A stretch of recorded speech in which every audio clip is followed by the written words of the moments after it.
finger licking good. Yeah, yeah, got me in the mood for sharing. Come and join the party at KFC. Get a sing a sandwich, I take a bite. It's the best flavor, best vibes. Get a bucket with your friends, pass it to the left. And have the best time of your life. Finger licking good. Yeah, yeah, got me in the mood for sharing. Come and join the party at KFC, at KFC.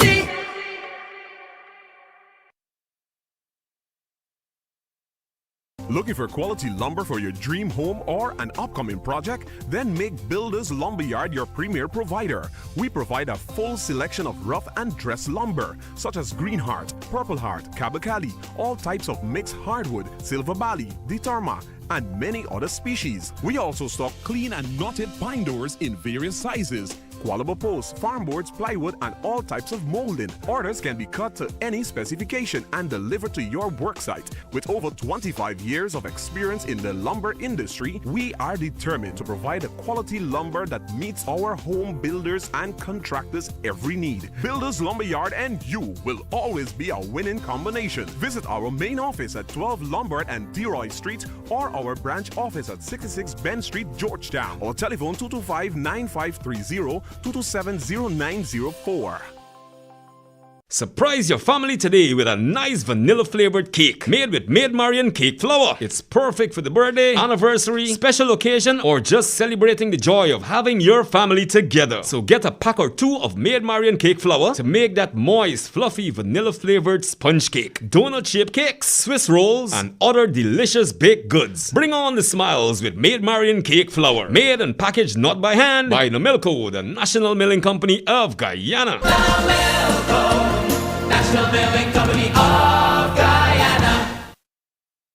Attention seafood suppliers. Dave's, the largest purchaser of fresh fish from Guyana, is interested in buying from you. Dave's deeply cares about bolstering the local economy and is looking to begin business with an eager seller of fresh fish and agro products. Dave's needs a constant supply of snapper, butterfish, bangameri, bundari crab, sheriga crab, white belly shrimp, bon carilo, edo, saijambaji, and more. Contact Dave's West Indian Imports at 21 Middle Street, Viceless, East Coast, Demerara. Telephone 501-4087 or 644-8999.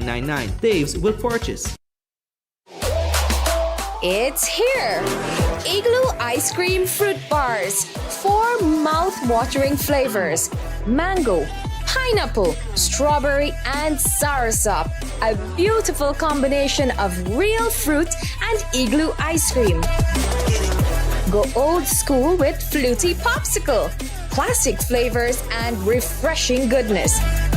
Available at Igloo outlets and all your favorite shops. You don't leave anything to chance. Every day you click it, lock it, and mask up.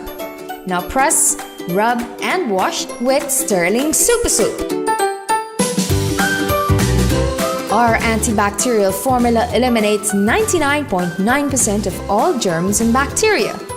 Clean and moisturize your hands with 4 refreshing and rejuvenating fragrances. Get super clean with Sterling Super Soap.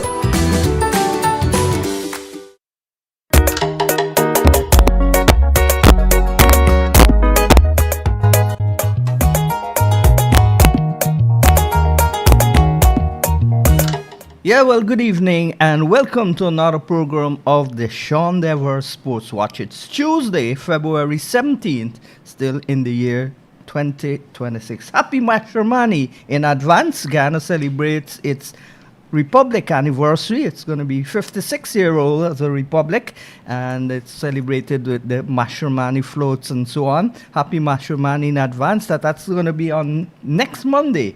We're going to have a program next Tuesday, the day after Monday. So on this program, we talk about West Indies cricket and especially the World Cup. We've got our guest on the program, the veteran Joseph Red Sporera. We've also got CWI pathway batting coach, Felix Walker. And little later on the program, we're expecting Philo Wallace and Basil Butcher Jr. Andy Roberts was telling me he was supposed to be on the program, but he says his gadget on his phone is not working. And of course, Mally Richards has got a contract now to go to cover the women's tournament against Sri Lanka in Grenada. And he's presently traveling as we speak. He should be traveling from Barbados. He's already from Antigua to Barbados, and he will be in the air. This program comes to you with the compliments of Dave's West Indian Imports, KFC, Namalco, Builders Lumberyard, Sterling Products Limited, and Survival Supermarket. Good evening, everyone. Well, West Indies, as I said, they play Sri Lanka, the women's team, in a 3-match one-day series and a 3-match 2020 series. The one-day series starts on the 20th, and the entire series concludes on the 3rd of March.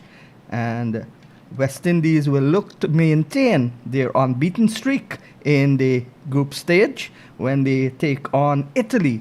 I think that match is on Thursday morning from 1:30, where they have already qualified for the Super 8 themselves, along with England from Group C. And locally, GCB on the 16 Inter-County tournament.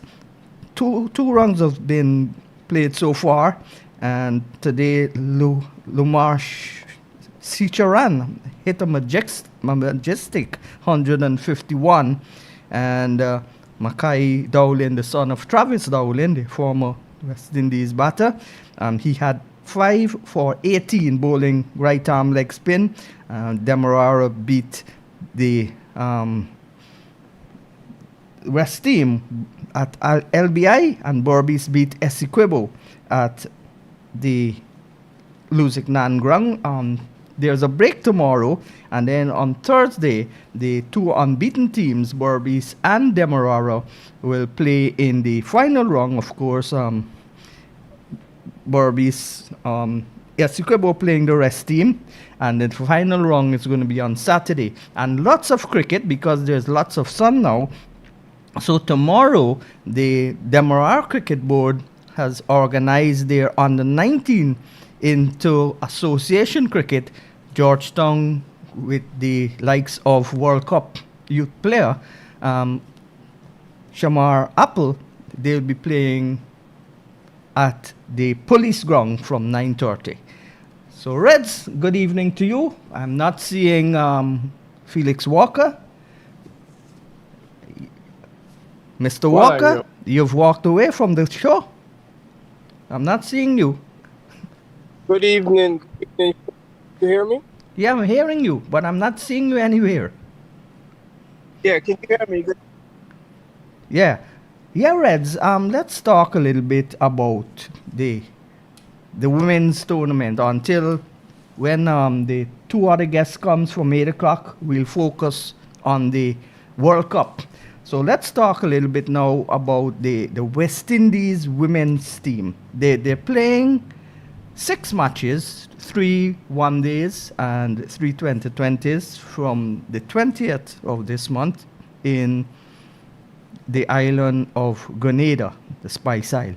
How do you see those matches going? They've changed the vice captaincy from, they've taken it away. Well, not really taken it away. They've given her more leverage to do her thing as wicketkeeper. And batter, the Guyanese Shimin Campbell. And nice to see Dottin is back. Yeah, well, when I saw the team, well, first of all, my manners, good evening to you, Sean. Good evening to the rest of the panel who will be joined later, who has joined now. Congratulations to your sponsors, and very good evening to people in Escobar, way down in the Formula River, and good evening to the rest of the Caribbean who might be with us. I did pass on your show to Brian Sadler in Toronto, and Ian Glassford and a few others, so you could be going very far and wide. I was a little surprised that Gajnavi was not in. because I think you have the scores on Ghaznavi. She made quite a few 30s in the last game, and not included Sean. Were you surprised? Yeah, I'm wondering if she's injured. I've got to confirm that with the Guyana board or CWI. But I was very surprised. She's one of the batters, and also she's one of the stronger batters who is likely to hit the ball harder. Yeah, she definitely have improved in that area. She was just getting singles down to long on. Now she's got the power to clear the boundary. But the problem with the public relations of this team, that there is no information. For example, as you mentioned, she might be injured, right? That should have been said. Gaddafi was not considered because she's carrying an injury or whatever she's carrying. Back to Campbell, I hope that now she doesn't have the responsibility, and she did a good supporting job of the captain, right? Haley Matthews, she did a very good supporting job. And when she led quite well. But I hope now that she is not the captain anymore, not the vice captain anymore, she will give us bigger scores. And she does not have to look to sweep so often. She gets herself like before, trying to sweep the ball, pitch on line. That's always a danger, pitch on line. She gets caught at mid-wicket a lot. A lot of soft dismissal. She's a much better player. She's a much better, I nearly said batsman. Batter. I beg your pardon, I'm of the old-fashioned school. She's a much better player than the runs and her average would suggest, But she just got to focus on not playing loose cricket, not playing dangerous shots. We'll see how it goes.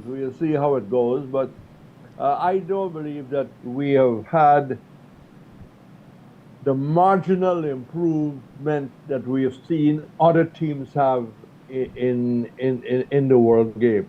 It's Matthews and Dutton, now a little bit of Henry. I don't think that the Trinidad off spinner is turning the ball enough, right? Nice cricketer, nice action, but she's got to put a little more revs into the action. Yeah. Felix, how do you see you're the West Indies, the CWI pathway batting coach, and Jermaine Campbell, you've had a look at her? You ever worked with her? Felix? Well, Felix. Yes, sure. Hi, good evening. Good evening to the panel. Good evening, Mr. Pereira and all the listeners. No, Sean, I haven't actually worked with Jermaine personally, but I've followed her career and I've, been tracking her progression through the years. I think for these female cricketers, they don't play enough cricket. We can simulate net sessions and practice, but unless they have a chance to play more, to understand phases of the game, to understand batsmanship, they're going to struggle if they're just doing it at the regional or international level. I like her as a player because I think she's so naturally gifted that when you get players like that, the game seems to come very easily to them. But what I think she can do to further improve her consistency is understanding her game a little bit more and have a specific role definition for herself, where she challenges herself to be the one at the end of the innings. No matter when you bat, where you bat, just challenge herself to always be there at the end. And I think if she has a mindset like that, her consistency will improve. Now, I don't know if she has that approach, but I'm just speaking from an outward perspective. But I think she's a fantastic talent. She has been for a number of years, and but what hinders these girls, these female cricketers, is they're not playing enough matches. And of course, in April and May, they're going to play 2 test matches. 4-day test matches is very different from 2020. And they're going to be playing with the top 2 teams in the world. Well, among the top 2 teams, because England and India are also right up there. They're going to be playing Australia and South Africa. And they've never played a test match since 2006. Well, the last time I was on the program, we touched on this, and if you remember, some of my comments was the structure of how the international game is. Nothing is set up to prepare our female cricketers for these assignments. You know, with also the lack of resources that we have in the region, it's really a hindrance for the female cricketers. You also mentioned Deandra Dutton and Hayley Matthews, right? And Henry. The last 18 months to 3 years, 2.5 years, those 3 cricketers have been playing around the world circuit and the franchise. So they're getting more opportunities to play at a high level consistently. And there's no shortage of them improving their game. Their game is elevating because they're being in an environment where they're consistently being challenged, and they've responded well because their talent supports that. Now, if below those 3 we just mentioned are not being in these sort of environment, it's going to stifle their progression. We have a lot of naturally gifted young female cricketers in the region, but we are struggling to organize them properly because there's not enough resources to go around. That's the first thing. And secondly, I love the fact that there's a few new names within the West Indies setup, because it's offering opportunities to some of the other females so they can know what levels they need to be at. So I'm all for giving opportunities to other names rather than just keeping it to a group of players. So hopefully it will motivate some of the other females who haven't made the squad to work harder at their game to get back into that setup. But I think to have a larger pool of players to choose from is always good. Well, Reds would have seen back in the days when players like Junie James and Margaret Chico the boxer, Walcott, and all of those, the Khan sisters and so on, Legol, Pat Legol's sister, Pat Legol's daughter, yes, his sister, his daughter, all played for Guyana. And the first time I ever went to Boulder was in 1983. And I was looking at the India-Guyana game, and I thought it was a male game until the Indian wicketkeeper at the water break took off her cap and her hair. She did like this, and it flowed behind her back. And then I realized it was women's cricket, and the standard of those cricketers was very high. A Red Perry, you would have known those days. Yes, I remember the first time I saw the Indian team in Guyana was on a Wednesday. And for a Wednesday, there was a huge crowd at Boulder. The Indian players by then were well advanced in their skills, very advanced in their skills. And of course, they have a huge population, and there is a structure. Your guest quite rightly talked about not enough cricket being played. Well, that is because the West Indies board does not see the need to focus on the club structure. The only clubs we have is 6 in Trinidad. They have a lot of cricket going on, which probably don't get a lot of coverage among the Trinidad girls. So it's no surprise that the Trinidad girls are doing better. There's no clubs in Guyana, as far as I know. Sean, you could correct me. Yeah. There are no real clubs, but there's a Transport Sports Club which has women cricketers, and Rose Hall Town which has women's cricketers, but not enough cricketers to play an inter-club women's tournament, and many of the girls have to play in the boys' teams. Well, nothing wrong with that, because a lot of the Bajans used to play in Division 2. Haley Matthews used to play with the boys. And she actually played for Pickwick in the first division in a Yeah, red ball game, and made a half century and got a couple of wickets. Why can't the West Indies board, why can't the Guyana board, why can't the Jamaica board, the Leewards and Windwards board focus on a club structure? I wrote to the board, I wrote to Mines Bascom, 2 years ago, and I said, if all the top clubs, male clubs, have a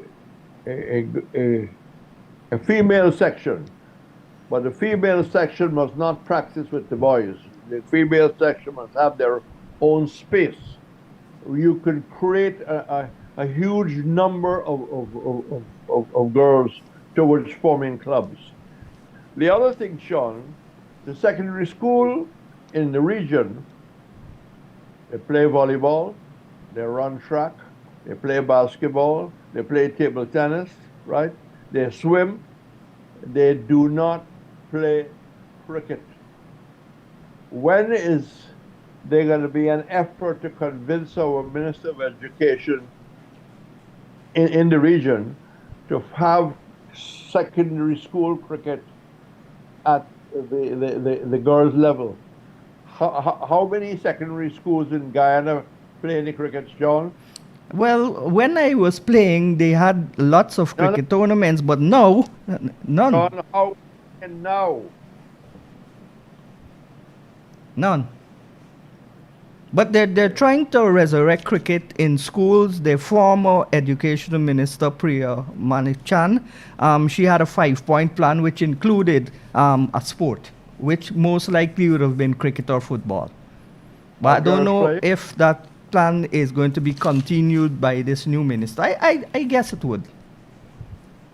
Well, you see, I want to go back to your guess. How he feels about the lack of any kind of secondary school cricket among the girls. You care to answer, my friend? Yes, sir. I think the balance of recreational sport education is fundamental and is so important for the development of young people in our society. So school sports is very, very important. Now, I don't know why it's no longer as important as it was, but that's where you played with your friends. Even though during break times and lunchtime, you would find a space to play cricket. Mm-hmm. Representing the school was a big thing. They had inter-house and then your school.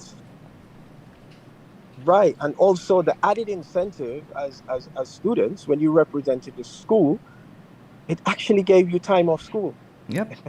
As funny as that sounds. And also it made you feel so much more confident within yourself as a young person coming up, that you actually was achieving something greater than everyone else in the school because you was picked to represent the schools. I don't know who and when it actually started to decline, and it wasn't addressed. But I think with the society how it is right now, with all the distractions and all the other options that these young people have at their disposal, sports, especially cricket, gives them such a grounding with all the disciplines that it teaches you within a team environment. As simple as, if you adopt the principles of what cricket and the value of cricket is about, you will be an unbelievable human being. You know, cricket teaches you, you get out what you put in. You know, you work within a team environment. You are only stronger as the person next to you. You got to be strong for the person on your other side. So all of these skills that and qualities and discipline that cricket teaches you from a young age stays with you as a person as you go through life. And hopefully the authorities and the ministries can recognize the value, because I think cricket is one of the only sports that teaches young people all of those things. Yeah, and I remember when I played, we played with different races, different religions, different cultures, and you played as one big family, and that would, of course, that would bring unity. You know, and one thing I would like to add when it comes to cricket. Cricket is such a unifying sport that the bond and the friendships that you form through cricket over the years actually stays with you for life. You make some great friends, you know, across borders. So hopefully we can get the schools and the authorities and the PE teachers and the heads of the schools really championing schools cricket, and hopefully we will get some money pumped into it from sponsors and the people in the position to really invest in our young people and their future, because a strong nation that is represented by sport is a strong nation represented by productive citizens of that country. And of course, you're a member of Maltinos also, so you know the motto, our youth, our future. Our youth, our future, that's it. Yeah. That's it. And let's go for a short commercial break, and then we'll come back and we'll talk with you and Reds more on local sports, and then we'll talk about the World Cup when the guys Wallace and Butcher comes in. Let's go for a short commercial break now. Surprise your family today with a nice vanilla-flavored cake made with Maid Marian cake flour. It's perfect for the birthday, anniversary, special occasion, or just celebrating the joy of having your family together. So get a pack or two of Maid Marian cake flour to make that moist, fluffy, vanilla-flavored sponge cake, donut-shaped cakes, Swiss rolls, and other delicious baked goods. Bring on the smiles with Maid Marian cake flour. Made and packaged not by hand by Nomilco, the National Milling Company of Guyana. National Milling Company of Guyana. Dave's West Indian Imports is a wholesaler of all types of seafood with their own processing plant. Dave supplies supermarkets, restaurants, hotels, and bars. Place your orders now on telephone 501-4087 or 644-8999. With fresh seafood daily, Dave's offers custom cuts of your choice: snapper, trout, banger, gillback, shrimp, crab, and more. Order today. Dave's, Guyana's largest exporter to the USA. Craving a meal that's big on flavor but doesn't break the bank? KFC has got you covered with the KFC 3-piece meal deal. Get 3 pieces of chicken, fries, mac and cheese, a biscuit, and a drink, all for just $2,200. It's the perfect deal, available every day. Enjoy your 3-piece meal deal at KFC today. KFC, it's finger-licking good. Igloo sugar-free ice cream.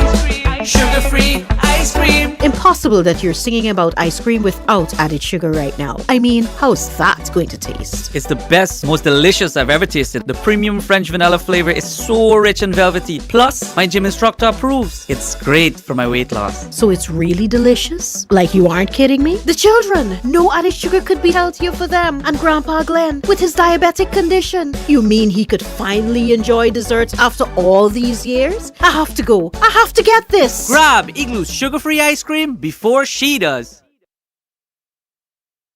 With 70% ethyl alcohol, Mighty Foam Hand Sanitizer eliminates 99.99% of all germs and even moisturizes in the process, leaving your skin clean and hydrated. Mighty Foam Hand Sanitizer. How do you stay clean?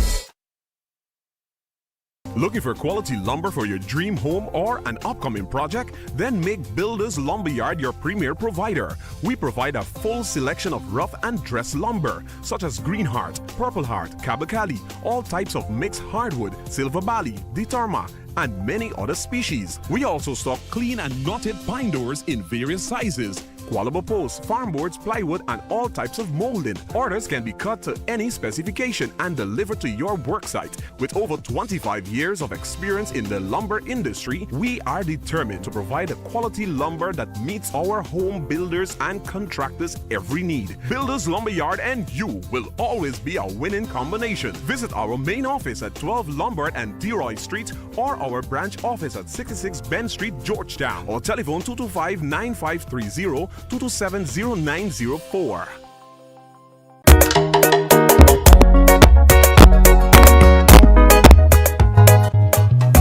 Yeah, well, welcome back to the Sean Dever Sports Watch. Just about 2 minutes getting up to the hour of 8 o'clock. But I want to say good evening to those staff of the Survival Supermarket at Diamond.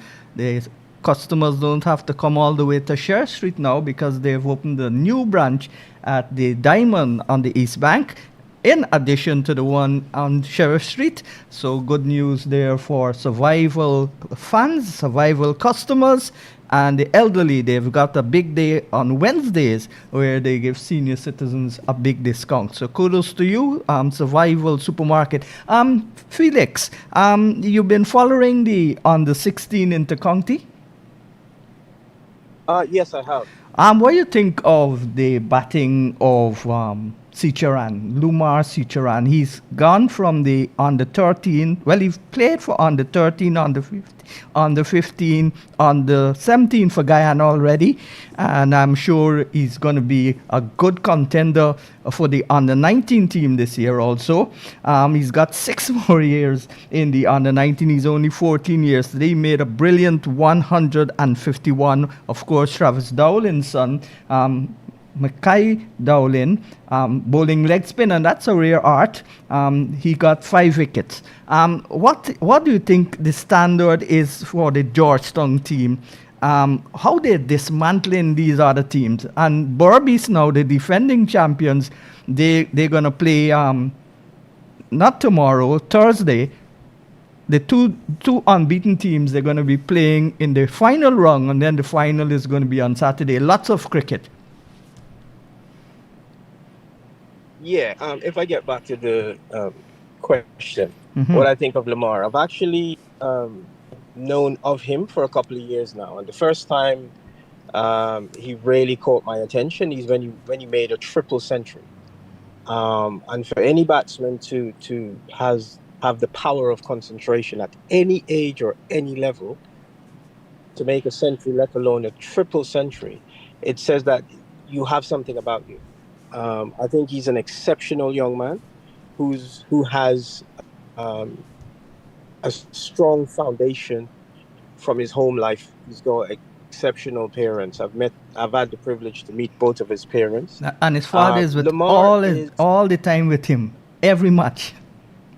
Yeah. Lamar is a young man who lives, breathes, sleeps, obsessed with cricket. Right? He depends on the place. Hello? Hello? So you hear me, Yes. Good evening to you, Philo. Yeah, Philo, we're hearing you. But we've got a discussion going, and we didn't know you were in. So, sorry. Yeah, Felix. So what Lamar is doing now is what he's been doing for a number of years. And he's a young batter within the region who has the appetite for scoring centuries. And if I'm correct, since the turn of this year, he's already made 3 centuries and 3 half centuries. So he's used to making a lot of runs. He has the type of game that I think once he develops at the rate that he's going, the necessary success that he will have with playing in higher teams will come naturally. But he has to stay grounded, and all he can do is make runs against the opposition in front of him. And he has like the type of game that he can transition when he plays up on the 17 and on the 19s and senior level when he plays first division cricket and second division cricket, he does not look out of place. And for a young boy who is only 14 now, with so many centuries behind him, he's definitely one that we need to pay closer attention to and invest in. Yeah, And with regards to Travis, sorry, just to finish, with regards to Mackay Dowling, he's another young talent. Obviously, he's coming from good stock. His dad is Travis Dowling. But these young men, there is no secret to their success. They practice a lot. They play a lot. They're around an environment where they can learn cricket by conversations. So these young men are progressing nicely. There's another name that you haven't mentioned, another youngster. His name is Nathan Bishop. Yeah. He I think also got also a member 67 today. Right, and he was run out. And Yeah. in the trials, he made 100. So these are young batters that once they play more and is in that environment that's conducive to their development, they will progress nicely. And the good thing with Little Dowling, he's a leg spinner. I don't find leg spinners coming on as much as the other bowlers. As we say good evening now to Basil Butcher and Philo Wallace, he's there also. Yes, Philo, when he was talking about coming through with hundreds and so on, I remembered right away Craig Braffett, because from under 13 level, he scored hundreds in every format he played, even at the school level. Good evening to you guys. Reds, let's shift now to the World Cup. How do you see this last match Thursday morning at 1:30? Well, of course, let me remind you that Kaieteur Radio will be bringing ball-by-ball commentary on that match and the entire Super 8 series, Super 8 zone, which involves the West Indies. We hope it goes very deep. And we're asking for sponsorship. Anyhow, let's go to Reds and his thoughts on what the West Indies team needs to do to improve in the momentum. Should we change the team and give a few people a chance, or should we continue with the same team and win all 4 matches? Well, you can't underrate anyone in this competition. Italy went well by punch for punch with England. Only lost by 25 runs. Yeah. And I had a look at the players that make up the Italian team. Yeah, some of them play county cricket. Many of them come from Australia. Many of them have really improved their skills because of their connection to an Italian grandmother or grandfather. Rightly, they have made themselves available.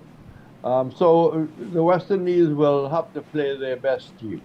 Okay. I would think that Matthew Ford has earned the right to get in. His economical rate is fantastic. He's good in the field, and he's quite a useful batsman. I'm not going to talk about batter. He's a useful batsman. Now, how do you get him in? If I had to quickly answer that question, and I've been toying with it all day, I will think that he can come in place of Powell. They want to stay with King. King is due. King is due sometime. Here's hoping he's due in a latter part of this event.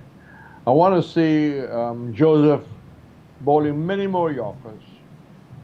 Keep bowling short, you're going to go for runs. Pitch it up, they can only drive you through mid-off and mid-on. You can bowl people out.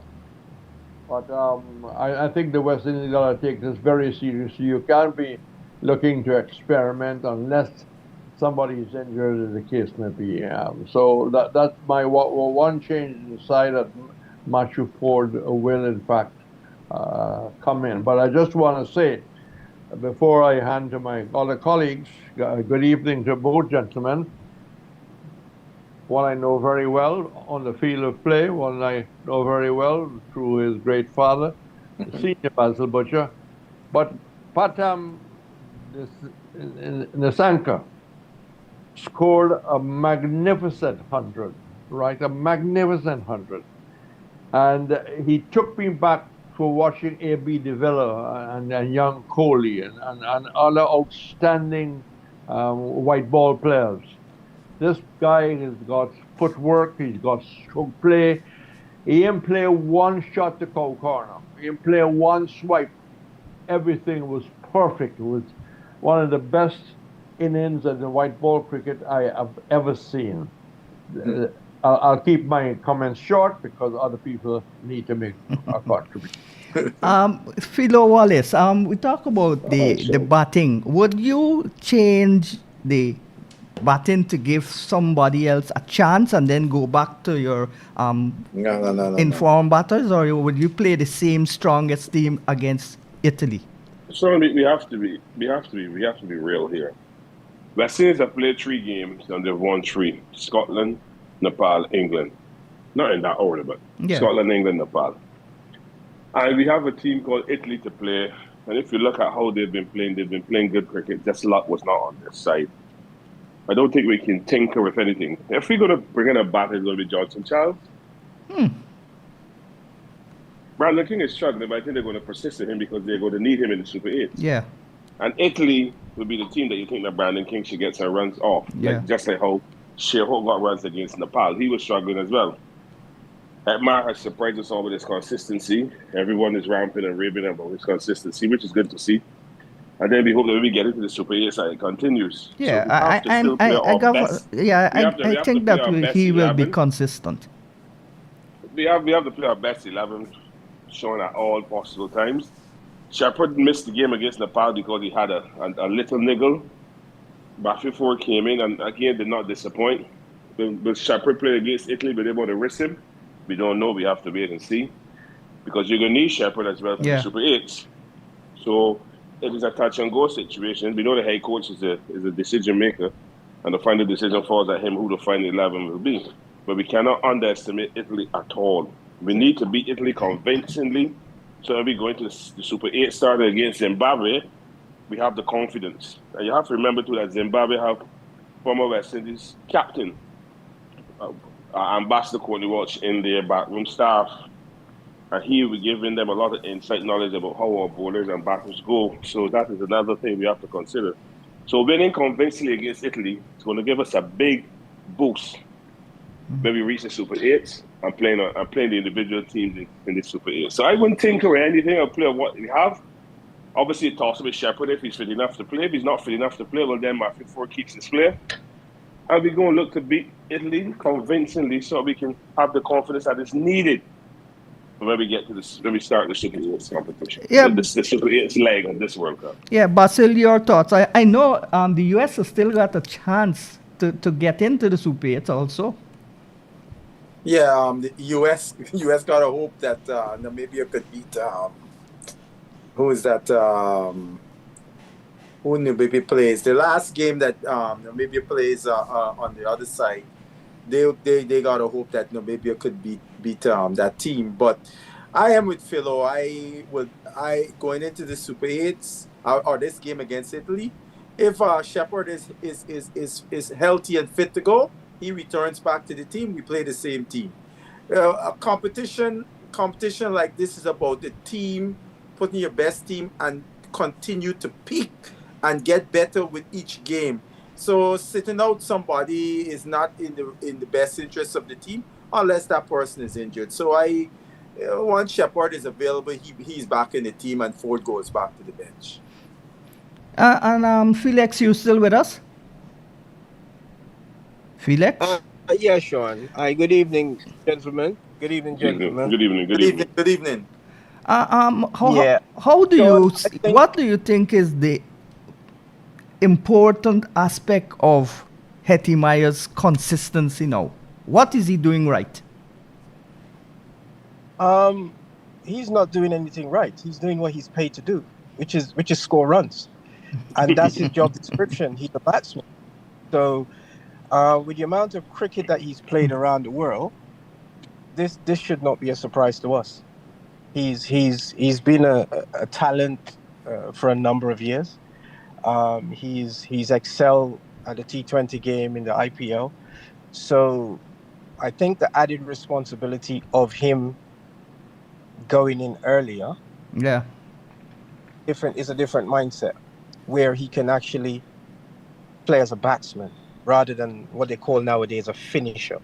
He's a batsman. He's a pure batsman. Maybe he got caught up a little bit. I don't know him too well like that, into making himself into that finishing kind of role. But Mr. Pereira just mentioned that, Reds Pereira just mentioned, Nasanka from Sri Lanka. He played cricket in shots because he's a batsman. And there is still a place, we've had this conversation before, for cricketers to keep to the fundamentals and they can excel at any format. Correct. So with him batting at number 3, it just reminds us of how good he can be. Now it's up to him now to take that to the next level now, where we should not be talking about how good he is. We should be talking about the runs. How many years service we will get from this talent, and it will also set a precedent for someone else who's looking to jump into his spot at the levels that they need to be. I think the level of West Indies cricket around the region has dropped to an all-time low, that we are discussing a player who's had 3 innings without a century. Thank you. How good he is. So thank you very much. This is no disrespect. That is how desperate we are for a good batter. Correct. Right. This is where we are. A man lost 10 pounds and he's fitter than ever, and that is the turnaround in this cricket. It is amazing how we charge talent. Yeah. No. I'm a coach who are all for the players, but at some point, players have to take responsibility for what they're paid to do. Correct. Thank you. Correct. He's not doing anything that we don't expect him to do. He should be square runs. Right. We're in a result-based industry. Mm-hmm. You have to produce in order to keep what you have and to go forward. So you have guys in regional cricket averaging in the 20 as batsmen and considered for national selection. However, when you measure that at what's out there, there's nothing different. So we have to speak about them. Times have changed. Now, ensure that the level of competition and how we prepare these guys, that they have enough grounding to want to aspire to average 40s and 50s in international cricket. Mm-hmm. And as coaches, we can't do that. That's on the player. Yeah. So when it comes to the question you asked, Sean, I am happy that we are seeing these results because it transcends around the region. Mm-hmm. Everybody loves a winning West Indies team, and if we keep winning, maybe the team wouldn't be so easy to make, and it would push guys to perform at a higher level. That's just my opinion. I just want to add something quickly about Nasanka. If you would recall, Nasanka came to the Caribbean and made his debut in Antigua and made a dogged century in the second innings, right? And he did not right away get into the Sri Lanka's white ball team. And I remember when I saw him playing in the white ball team, I had to rub my eyes and say, wait, is that the same guy I saw play that dogged innings when his debut against West Indies, making 100, where he dug in? And to see the scintillating stroke play that I have seen him play in both ODIs and T20s, it just shows you, as you said, Felix and Philo and others, that batsmen playing fundamental cricket shots can be excellent in any format of the game. And that is something coaches need to emphasize to our young players, because we often see these young guys right away. They want to play the scoop. They want to play all of this when they haven't even mastered the cover drive. Philo, can I just add to that? Yeah. Sorry, Sean. Can I just add to that, Butch? You said they haven't mastered the cover drive. Most of our batsmen haven't mastered the forward defense. I was being kind, Felix. No, we have to be real. I know that. Going players, but the way how cricket is, everybody is encouraged to just hit there's a place for that. Mm-hmm. But how are you going to stop the one hitting your stumps? That's right. I mean, Felix, for example, one of the things, me and my friend who is a coach, that we take young teams down to the Caribbean, we are lamenting. We often say, let's say from a right-handed batsman's perspective, we always seeing that left foot pointing to mid-on, and they're looking to hit the ball through the offside. You know, I mean, it perturbs me, and it is the norm almost. Yeah, that's the evolution of how the game has evolved. But keep mentioning these classical batsmen like Kohli and Rohit Sharma and Nissanka today, over the century that he made. Those guys, their technique is solid. Mm-hmm. Yeah, but there's one thing thing that we haven't talked about. You know, we have a man named Sanapjai Surya, who coaches that Sri Lankan side. Yeah. And it means a lot to him for Sri Lanka to do well in this World Cup. Nissanka was dropped from Sri Lanka's cricket, you know. Yeah. Just like Kushal Mendes. Mm-hmm. They dropped them to get them to realize, look, you have to go back to the basic principles of batting and cricket to get back into this team. And Nissanka has worked hard at this game. I know he's going to work 100, T20 work 100 against Australia. So it's a work in progress, and the players, as you rightly said, have to take responsibility and buy into the concept of what the coach is trying to do. All cricket, and it's mentioned in Andrew's program, I was this one, we are playing a lot of games in India on small grounds. And when we get these Super 8s, the grounds might be a little bigger. Yeah. A lot of singles, all players look for boundaries. Yeah. The harder and the deeper we go into that World Cup, the harder the cricket will become. Yeah. Mm-hmm. So there's going to be mental, physical, and emotional pressure. We have to be very careful. We didn't have we're in a group that's with not a lot of hard teams. Scotland, Nepal, well, England was our biggest hurdle. But we get over Scotland and Nepal, England, and this Italy. We need to understand that we have to play a game that we want to play against Italy, that we're looking to take into the Super 8s. So we have to be very careful. We got to hope that not sheer hope, and this is that we got to hope that all batters continue to be consistent. Not a lot is coming from the middle, you know. The Rothman Powells and the Brandon Kings at the top has not strike yet, and if they don't get against Italy, you're going to see surveys with tighter and better bowling. So if you have no confidence coming out to the preliminaries, when you get to Super 8s, what confidence you're going to have? So these are some of the things that all players have to deal with as a professional players, so we can go deeper and maybe even go on to win this World Cup. So there's still a lot of stuff that West Indies have to do right in order to get to that area of comfort, in order to say, yes, we know what plan is. And we have to be careful going into that game. I'm going to be watching that game. I'm doing commentary in that game against Italy. I'm watching closely the attitudes. You cannot underestimate any cricket squad, any cricket team in this World Cup. Everybody can win a game. And Reds, Philo just spoke about, we have to build on this momentum. We have to do things right. What do you think the West Indies need to do right to win this World Cup? Reds. Well, I think they just made a very good point. We'll be playing on bigger grounds. As we get into the Super 8, the level of the game becomes much higher. You'll get less loose balls. You'll get less bad bowling. You'll get a higher degree of batting. And I think basically we have to rise to the occasion. Just to come back to the point that Philo made about Hetty. I was disappointed that 6-4 didn't turn into 100. You know, you kind of settle for 60 and 70.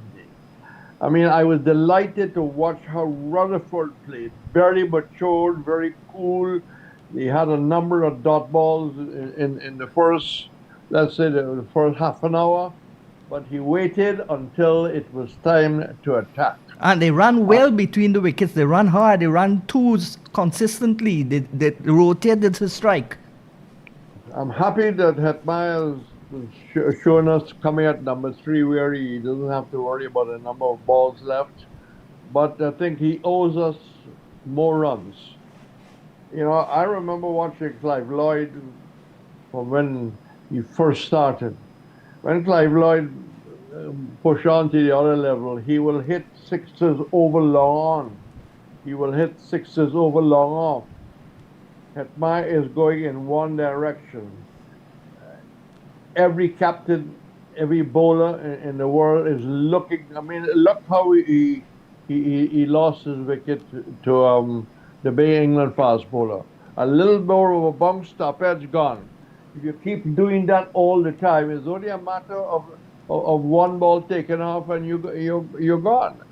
I hope that, you know, the likes of Reefer and company will, you know, have the word. But the journey is now starting in the Super 8. And we cannot underrate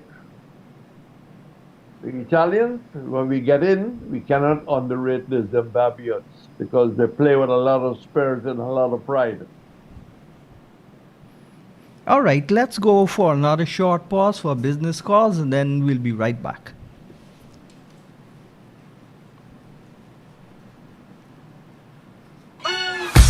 Now Milko has done it again. We've listened to you and now available nationwide. Another convenient size packaging of Thunderbolt all-purpose flour. It's here. The 5 kg or 11 pounds new packaging of Thunderbolt all-purpose flour. Now available at your nearest supermarket. Now Milko, National Milling Company of Guyana.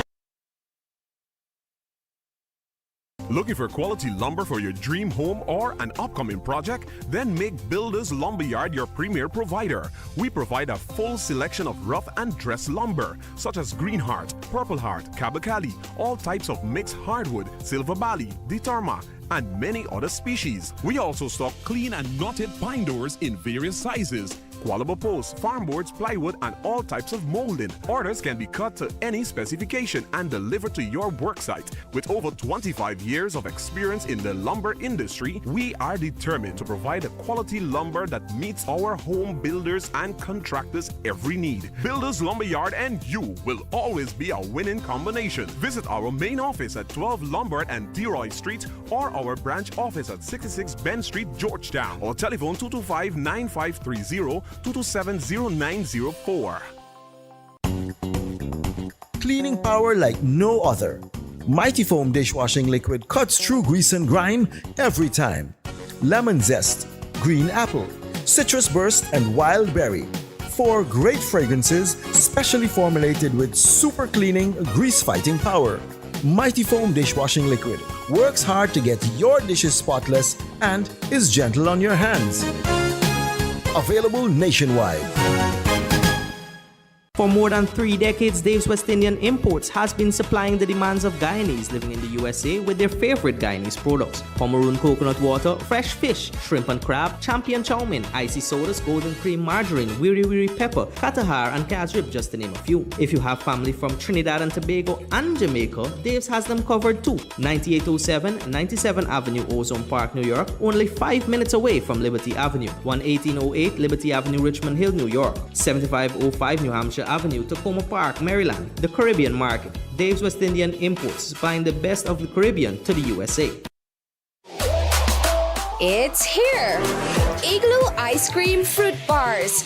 4 mouth-watering flavors: mango, pineapple, strawberry, and soursop. A beautiful combination of real fruit and igloo ice cream. Go old school with Fluty Popsicle. Classic flavors and refreshing goodness. Available at Igloo outlets and all your favorite shops. Sundays are for KFC Sunday Special Bucket Deal. Buy a 6 or 9 piece bucket meal and get an extra piece of crispy, juicy chicken. Or go big with a 15 or 20 piece bucket meal and get 2 extra pieces. That's even more of your KFC favorites to share. So gather the family, call your friends, and make it a Sunday feast like no other. Only at KFC, where Sundays are made tastier. KFC, it's finger licking good.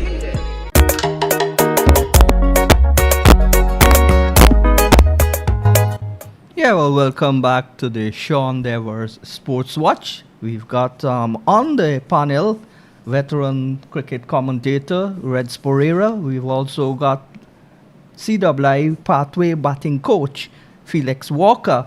We've also got former Barbados and West Indies opening batsman Philo Alfonso Wallace. And we've got Basil Butcher Jr. So guys, we are now talking about the last round match in Group C with Italy, and then we've already progressed to the Super 8s. So we've got India also to play in the Super 8s. Who do you think would go into the semi-finals from this group? Reds? Well, I will simply have to believe that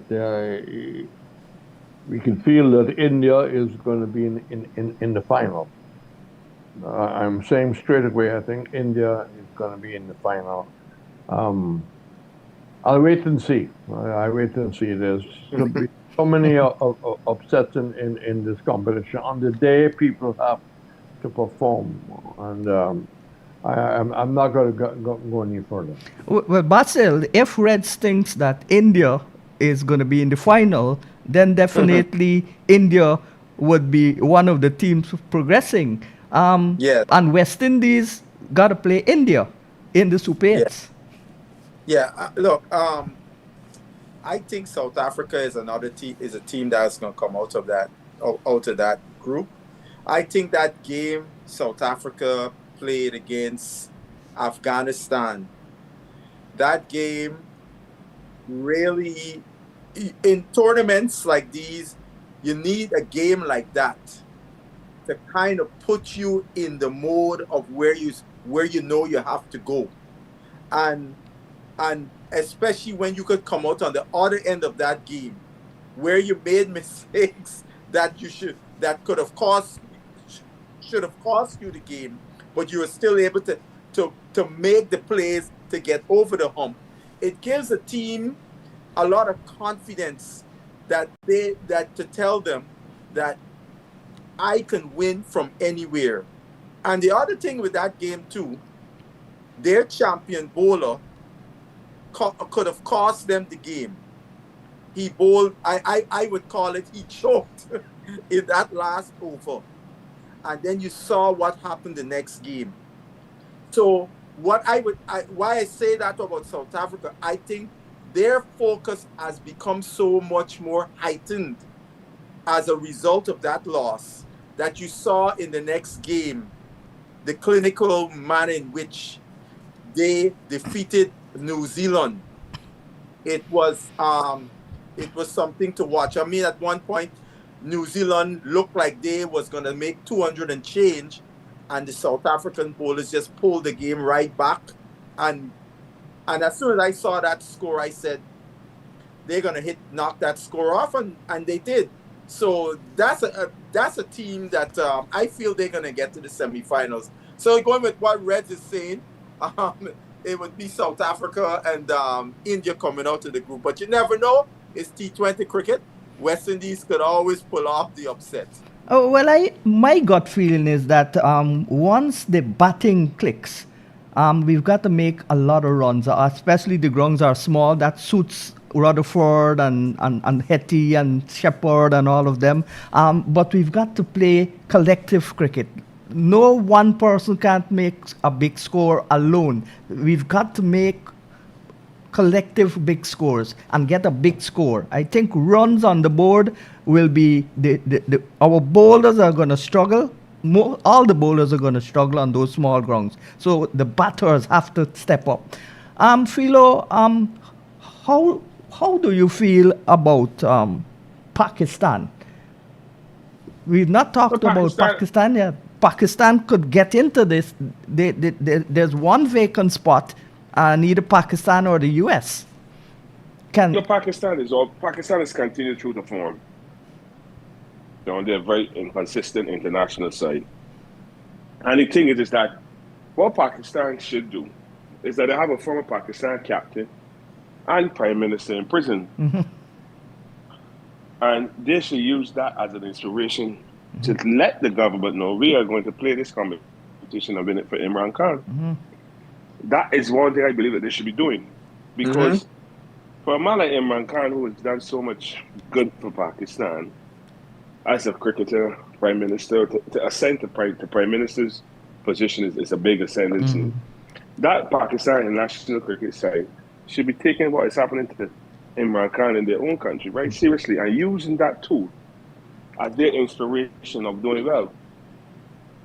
But they continue to be hot and cold, and in this tournament, if you're not consistent, you can find yourself struggling. The USA again has a lot to prove. They want to show people that playing in the USA was not a myth or a fluke. They have a point to prove. A lot of their players have played in India or from India, so conditions are not foreign. So that is a plus to the USA side. But Pakistan continues through the form. And we do hope that Pakistan can find their mojo and be consistent. Because Pakistan obviously is one of the respected cricket nations in the world. You just saw what happened when they said they're going to support Bangladesh and they're not going to play against India, and then they had a meeting with ICC and everything changed. So they have power, but they just need to let the players understand now they need to go out there and play good cricket. Just like West Indies, to bring the crowds back and bring the respectability back to Pakistan cricket. Because if Pakistan is strong, West Indies are strong, then we have good world cricket. And that is what is important. We want good world cricket. Pakistan are coming to the Caribbean later this year for a series, and we want to see them doing well, so the crowds can come and support cricket. It's important that Pakistan get their mojo right. And Mr. Babar needs to show up. Well, he's there, but he's still struggling from the effects of the BBL. You see, those guys need to understand what time it is. Yes. You know, so that is Pakistan's problem. Those guys now become very, very, very model-like. And they're not focusing on playing that cricket that we expect Pakistan to be playing at this level. And it must be a headache for Coach Henson. He's doing all that he can to get them to understand they need to stay focused on play cricket. Yeah, and when Pakistan plays India, that's the biggest viewership of the tournament. And that is why when Bangladesh spoke about boycotting and all of this thing, it wasn't taken so seriously. But once Pakistan gave them their support, it was like wow, we're going to lose billions. So they had to negotiate and allow Pakistan to play India. Of course, they played in Sri Lanka. Felix, this first round had everything in it. Had tricks. And I've never seen two super overs in my life in any match. Felix? Yeah. Can I just say something to add to what Philo just said about Pakistan? If we remember the 1992 World Cup in Australia and New Zealand, Imran Khan motivated his squad because they played for a purpose. He wanted to build the hospital, which they all rallied around. Remember, Pakistan lost the first couple of games in that tournament, and they went on to beat England in the finals. And he was such an inspirational figure in Pakistan and Pakistan that everyone rallied around him. So I think it's fitting that you actually just that, because the man is not a legend in Pakistan cricket. He's a legend in world cricket. He's such an iconic figure. Without getting into politics. Radio program. without getting into the politics of things, this man is still being, you know, and I think the Pakistan cricket and to a larger extent world cricket owes that man something. Owes that man something too, because of the services that he's given to cricket and all of the greats that he unearthed, he discovered on his journey, like Wazim and all those guys. Yes. So yeah, I think it would be fitting. However, I think it's a little bit too late for the guys to respond positively to something like that. It should have been done before. But that is just my opinion. Now, you mentioned the group stages. Yeah, it had everything, but that's the glitz of playing in India. They give you everything. You know, everything is there's added incentives for playing in India. You know, with all of the riches attached to cricket in India. So players from all nations have an extra motivation Of to getting into the perform better. IPL. That shouldn't Yeah. be. Yeah, that shouldn't be, but it's a place where if you can perform in India, especially against their own, you know you may be viewed differently. Yeah, I open like doors. the fact, yeah, I like the fact that the associate nations have not embarrassed themselves. They've acquitted themselves very well, and they've pushed some of the full member nations. Nepal was very unlucky against England, um, but they came close, and it shows that the world game is improving. When these associate nations beat a full nation, it should not be a surprise because that they have and the coaches, it's people that knows their stuff. So the full member nation now need to keep taking that level higher, rather than just assuming because they're a full member they can't be beaten. Now going into the Super Eights, I think it's about momentum and confidence. You mentioned that South Africa was able to make a few mistakes and came back. In any tournament, teams have a bad game in them. You don't want that to come when they're at the knockout stage. True. You want to be able to recognize that we need to tighten up here, stay focused. So I know we want to beat Italy bad and we should beat them, but I am just worried that our bad game may be at the knockout stage. I'm hoping that it isn't. So if there's any mistakes that West Indies need to make, they need to make it in the next game and still win the game. All right. Let's go now to the other teams. Who would you most fear West Indies playing against? The type of play, the situation, the conditions. This is a question. Yeah. Is it to me, Sean? Yeah, yeah. That is a question for everybody, but you go 1st. Yeah. I think our biggest threat right now is obviously India, but our biggest threat is South Africa, because on the games that I've seen, they do not have an obvious weakness.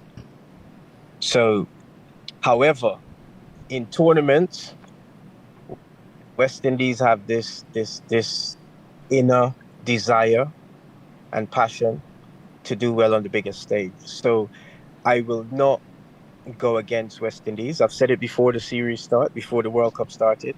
We need to rally around the guys and support them. I'm backing West Indies 100% because they seem to be playing cricket that they understand at the moment. And when you have a team playing cricket they understand, they're a very difficult opposition. So as much as the teams around may be stronger and how they look, I still think West Indies have a very, very good chance. And all we need to do as a team is just win the next game. Don't look too far ahead. Just win the next game and we'll be fine. And they seem to be enjoying their work together. Reds, you want to go next? Well, I think you made a very good point earlier. I think the batting is the side of the West Indies team that can get us further up in this competition. If the batsmen really put runs on the board, and we ain't talking about 160 and 170. If they can get over that 200 mark or further, they can give our bowlers a chance to build some pressure. And I think runs from King and runs from Powell, as fellow mentioned, we have to bat deep. We have to bat deep. If we get runs, we can compete against anyone, because scoreboard pressure is scoreboard pressure. And I think we just have to be a lot more focused. It's a higher level as we get into the Super 8, and you can get less 4 balls. You can get much more consistent bowling, and you got to apply a little bit of patience, a little bit of selective stroke play, and I really hope that we can get. King don't need to be hurrying so quickly, running down the track. You can still make up your score in the power play, even if you had 2 quiet overs. Basil, your thoughts on who would be the best or the worst opponent to play in the Super 8 or in the entire World Cup? I just think that the South Africans, as stated earlier, they really don't have any glaring weaknesses in their team. They have all the bases covered, and even got people on the bench that can come off the bench that are real serious players, right? Sometimes this guy doesn't play, Bosch doesn't play, and they play somebody else, and they put the spinner back on the bench and bring back Bosch, so it lengthens their batting. And this is a guy that has the ability to bowl well in the depth and bowls at 140 plus clicks when he's bowling at full pace. India at home, they're most familiar with their conditions and so on. But I think between India and South Africa, I think India is a more beatable team for the West Indies. Because in my view, USA should have beaten India had it not been for that simple return catch by the USA seamer for Sky. Because I think if he had taken that catch, I don't think India would have made 100 runs in that match. But we know what Sky can do, and to let Sky off, and it cost the USA team dearly, right? So I think India is a team that I feel we West Indies can take down. The team I am most scared of is South Africa. Philo, you just spoke about the competitiveness of the associate teams, but in the shorter the format, the gap is a lot closer. But what the associate teams need to do now is ask the ICC, demand from the ICC that they play more matches against a top nation team and so on. Don't play among themselves so much. They need more top quality matches. But your answer to the question I previously asked, who would you fear the most? The team I fear the most for West Indies is South Africa. I think they are unpredictable. And why I say that, because South Africa just come out of a very successful SAT20 competition. A lot of these players have performed well in that competition. That's why their performances are bouncing around certain players, not one player standing out. We saw Markham the other day play a fantastic knock. So those are the kind of that South African teams, to me, has a better understanding of their strengths and their weaknesses, and they're playing a lot to their strengths. Even though Rabada is not firing, they're still winning cricket matches. David Miller and those guys down there looking, to seize the opportunity when they get it. When I talk about the associates can't demand anything from ICC. No. The associates have to show when they play the International World Tournament sponsored by ICC that they belong. And that will open their eyes, the ICC's eyes, and give them power to negotiate at the bargaining table when they go to ICC meetings. It is good to see the associate teams pushing the full nation. There's nothing wrong with that. It just let the full nations know that they cannot rest on their laurels. And we as West Indians and the West Indies cricket team in India in this World Cup, they need to understand that as well. We're cash strapped, and we need to keep winning in order to bring back respectability and put coffers into our cricket so that our cricket can develop and our players can develop as well. So South Africa, to me, Sean, is a team that will give us the most trouble. India, to me, is predictable, but India seems to have this style to come hard. And once you can get into their middle order early, you can put them under pressure. I don't think West Indies will be like a USA where they'll drop a dolly, return catch at less than 100 for 7. So I think India is predictable, and but the thing is momentum. See, we got Zimbabwe, South Africa, India, and so how well we play those 2 Super 8 games before we reach India is going to determine how well we play against India. Because if you play 2 bad Super 8 games and you come up against India who play 2 good Super 8 games, then you know your writing is on the wall. So we have to be cognizant and be consistent in our thinking. Our execution has to be clear, and our game plans has to be clear. And if A don't go, we must have a fallback plan of B.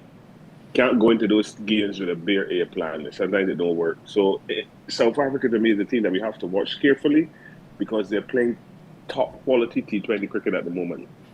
John? Yeah, Red.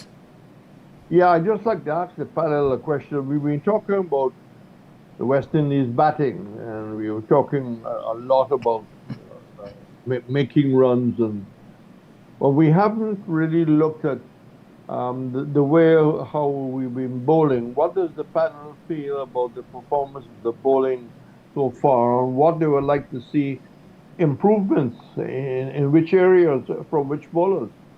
Reds, I'll take this quickly.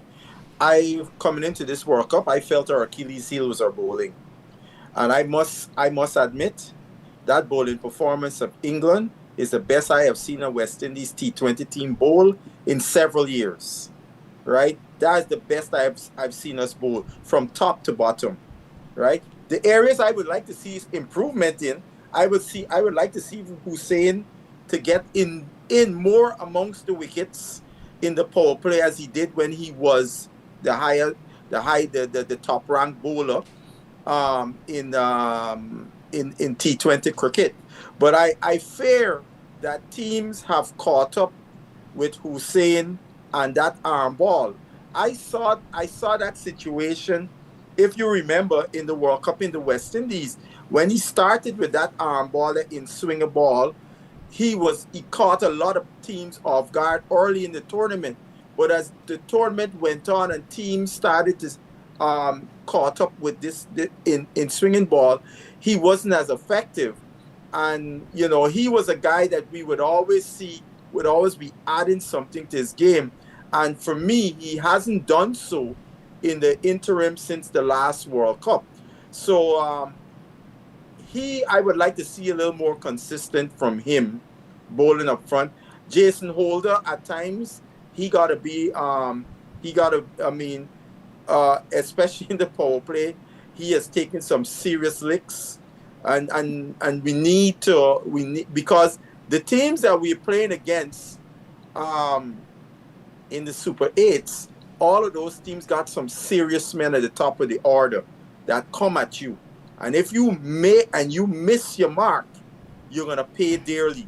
So that's the area I really want to see us improving. I'd like to see Joseph continue also on the back end. Just continue with that consistency that he has shown, bowling those Yorkers. And even if you miss, you bowl a low full toss, it's hard to get onto those. So, but the bowling, if our bowlers can continue to improve in those little areas, I think we'll put West Indies in good stead, because I feel that's the weaker part of our bowling. And Mr. Boti has come back into the fold, doing the business, and I hope he continues in that vein. Philo, how important is the conditions of the pitches in India? Because all the time we're saying that those pitches are spin friendly, but we've seen a couple of the pitches with green grass and the ball jumping around. Do you think that we can use Chase, Moti, and Hussein together? We continue on the bowling. My thing, Sean, is that our bowling to me they've taken 28 wickets. So people say that they've done a fantastic job to bowl out two teams twice and then take 8 wickets against the third team. Our bowlers have to be smart and they have to hunt in pairs. They've gone back with Akil Hussein at the top, which is very effective. I would like to see Shamar Joseph partner Akil Hussein because of his extra pace. Mm-hmm. They give Ford a new ball because they believe he swings it around. He bowled 4 overs with 10 runs in the last game. But when you got a guy like Shamar Joseph, I think he should be allowed to run in and bowl 2 overs quick, even if he can get through 3. Or Ford bowled his 4 in the last game 3. But we have to utilize Shamar Joseph a bit more because when you're bowling with pace and you're coming into the attack looking to stop runs, you can go for runs. So I would like to see him open the new ball with Akil Hussein and save Ford, bring him in after 4 overs because Akil will bowl 2 and come out. Shamar might bowl 2 and come out. And you still the ball is still relatively new. But I would like us to utilize Shamar Joseph a bit more for those early wickets up front. But we've gone with Ford. He's doing he bowled well. Jason Holder, to me, obviously holds his own. Not bowling a lot of good deliveries, but getting wickets. Because he took 3 wickets in the last game, and some of the deliveries he got the wickets were just ordinary balls outside the off, saying that top players will crash away. Manual play against the pad, they're short in stature and not as strong. Mm-hmm. So these are all the different types of scenarios we're looking at with West Indies cricket. But our bowlers will have to be a lot tighter because the bigger teams, the bigger men are going to bowl harder and further, and they're going to put us under pressure. So these are things that we need to understand going into the next game against Italy. We have to get it right, and then into the Super 8s because the South Africans are going to come hard. Zimbabwe is going to come hard as well at us. And we don't want to underestimate Zimbabwe. Sikandar Raza is a very good captain and a good T20 specialist. And he's lifting that Zimbabwe side, very, very, very well. You'll have to commend Zimbabwe cricket for keeping a 38 or 39-year-old still involved in your cricket and giving him the leadership of a team that is young. So he has a lot going for him, and we still have to understand that leadership plays a key role. So our bowlers will have to tighten up. Ravi Rampal is praising them for a lot of stuff that is happening that is good. But we still have to be cognizant that when we bowl, we have to bowl on lines and lengths tight and continue to get that good support in the outfield. That is also going to be important because good fielding supports good or bad bowling. Felix. And Phil, to add to that, quickly, the opening batsman Bennett. The opening batsman Bennett was the batter of the game against Australia on both sides. Yes, if I may add, I agree with everything that the panel has said. Well, one thing we also need to recognize that these guys, they travel the world circuit. Nothing that presents itself in this tournament is alien to any of the players. And in addition to that, Felix, not cutting you, the grounds are small and most of the teams, if not all, they're catching up on the West Indies with the hitting power. They hit sixes. Mm-hmm. No, well, you see the thing, Bangalore Royal Challengers, they won the IPL. Shepherd was a part of that squad that won, and he played at a very small ground that was very batsman friendly. Now, I think for our bowlers, I agree with everything what everyone has said, but it's about how these guys execute their skills. It's okay adding variation to your bowling and improving, but if you cannot execute your skills in the moment, none of that matters. So I think is having clear plans, understanding how to construct an over, and just executing your skills. On the day, if a batter is too good, you just have to raise your hands up. But your job as a bowling unit, execute your skills. What the batsman does, that's his business. And one point I need to add, Sikandar Raza, he has played CPL cricket for a number of years. He would have been in the dugout with Sammy. He understands the philosophy, the mindset, and he has a greater understanding of how we play cricket in the Caribbean. So, from a leadership standpoint, he would have an insight as to what it takes, what makes us tick, what makes us perform, what we don't do as well. So that information that he would have gained over the years should not be underestimated as well. And Courtney Walsh is the bowling coach. Now you see with how the world game has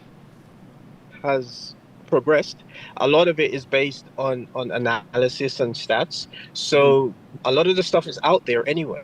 Yes. And a lot of coaches are right next to the analysts. I don't agree with all of that. Neither do I. That's how the world game has evolved. Yes. You know, because I think it takes away. We've had this conversation. It takes away from the instincts of players when you do much of that. But there is still value in it. Yes. Now, all West Indies have to do is play to their potential, and they will win every game. If every member of that squad that's on the park perform their duties and do their job well, we would struggle to lose. You know, it doesn't matter if it's India, South Africa. If West Indies from 1 to 11 control their own game and perform at their optimum, we will win. It's as simple as that. We're that good. But as a collective, we haven't quite got everyone firing at the same time. You don't need that in tournaments. You need guys to peak at different times. And hopefully from here on in, you will get other guys contributing, like Brandon King. You would get Rodman Powell coming in. We've already seen Moti has done his thing. Ford has done his thing. Hetty's doing his thing. So once we get more guys contributing, that's what's gonna give us that extra edge. With India, I think they're under tremendous pressure to win the World Cup, and the fans in India will turn very quickly once they're under pressure. So South Africa in big tournaments, they have a history of in the clutch moments, they seem to just self-destruct, and hopefully that could be used against them again. Even though they seem to be totally focused, I must say. However, if you haven't reached the pinnacle of making a century, you're going to always be nervous in the 80s and 90s. So Mr. Wallace would attest to this. You're a seasoned professional scoring hundreds. It's just another 100, to you, because you've scored heavily in your career. It's not even expected. Once you reach a certain stage of your innings, you just flow. But when you haven't gone there, the first one is always more difficult. And I think that's what will put nervousness into the South African camp, even if they try to display that they haven't got it. But I think the team that we haven't discussed in this Super 8 is Sri Lanka. They have some fantastic death bowlers. And they have guys who can play at different gears. You got Kamindu Mendes, who haven't really fired, but the other day he bowled a spell and he got the wickets. So there's multi-dimensional players that they have that could really hurt you. They have their spinners, they got their batters, they got their fast bowlers, they got their death bowlers. They're a complete team. So Sri Lanka could be a dark horse. But Felix, one thing in terms of South Africa, I still think they're feeling the sting of that narrow loss in Barbados in 2024. You see, I beg to differ because trauma always affects people different. You see, the thing is that we have to look at South Africa cricket because you see that coach that they have, he's a manager of people. Correct, he is. And I believe he dismissed all of those notions.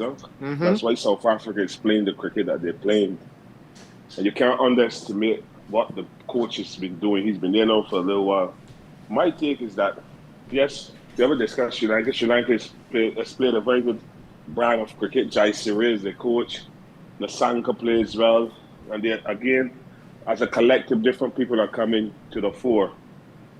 But when you're in a World Cup, you have to focus on your game. You can't focus on the opposition's game. You got to focus on your game and executing your game. If you execute your game plan and you're beaten, that means you've been outplayed. Mm-hmm. If you execute your game plan and you beat the people, that means everything went well for you. So we have to execute our game plan. West Indies have to stick to the game plan that they discuss. If A don't work, you have B to fall back on. All right, we're quickly running out of time. I just want to say, when I say this thing in terms of South Africa, I mean in terms of motivation, because a guy like Dave Miller, this is probably his last World Cup. And so I think that is an added motivation for a player like him to finish the job, so to speak. All right, quickly, last thoughts. We've gone over time already. Do you expect any major upsets in the Super 8? A quick answer. What do you mean by major upsets? I don't think the only group that I think you could say anything in terms of upset is the group the West Indies is in. That Zimbabwe, if Zimbabwe was to overhaul one of the other three teams, that would be an upset. But on the other side, on any given day, all those teams could beat each other. I don't expect any major upsets, Paul. Sean, the teams that are the Super 8s are the teams that deserve to be there. So there's no upset. Upsets have to come in the playoffs, and I want to see good Super 8 cricket to keep world cricket at a standard. Mm-hmm. You don't want one-sided games. I want to see good competitive cricket in the Super 8s. Reds? I would like to focus on the earlier comment on Imran Khan. The number of outstanding captains and performers, including Clive Lloyd, etc., have called for better treatment. I saw a picture tonight of Imran Khan where the right eye is covered with a patch. Yeah. I would like to see our Commonwealth Prime Ministers coming out and joining our leading players, demanding better treatment, demanding people are being allowed to go and see him. Yes. And, I think really and truly we want to see our politicians in the Caribbean joining the rest of the Commonwealth, asking for more justice and more human treatment for a great international sportsman, a former prime minister, and his contribution to the cricket. It's really pathetic that this man is in this condition. All right, this is where you finished, Rads? Yep. All right, this is where we've got to go. It was a program that exceeded the time, but we've got to go still. On behalf of Red Spur, Basil Butcher Jr., Philo Wallace, and Felix Walker, and also our technical man, I'm Sean Dever saying, if you can be good, then be careful. All right, good night, guys. Good night. Felix, tell my boy Spongy hello, man. I will do. Good night.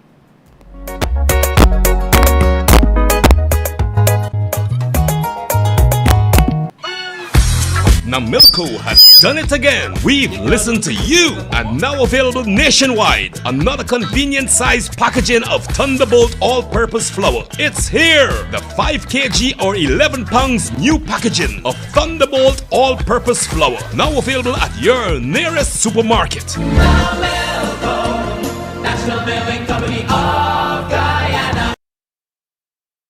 Attention seafood suppliers. Dave's, the largest purchaser of fresh fish from Guyana, is interested in buying from you. Dave's deeply cares about bolstering the local economy and is looking to begin